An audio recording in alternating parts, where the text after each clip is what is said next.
সমাজ থেকে একটা কথা শিখেছি, ছেলে তুমি যখন সফল তখন তোমার পাশে সবাই এসে দাঁড়াবে, সবাই তোমাকে ভালোবাসবে, কারণ তুমি সফল।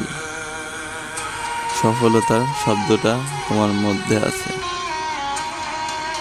অন্যদিকে একটা বেকার ছেলে হাত কেউ ধরতে চায় না, কেউ তাকে মূল্য দেয় না, সমাজের লোকও তার কথার কোনো গুরুত্ব দেয় না।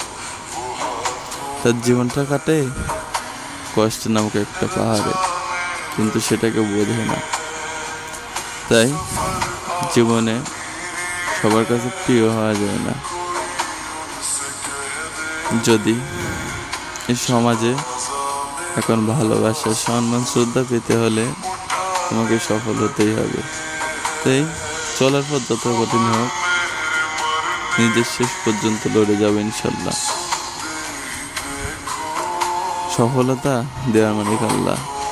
তুমি তোমার মতো চেষ্টা করে যাও, ইনশাল্লাহ সফল তুমিও হবে।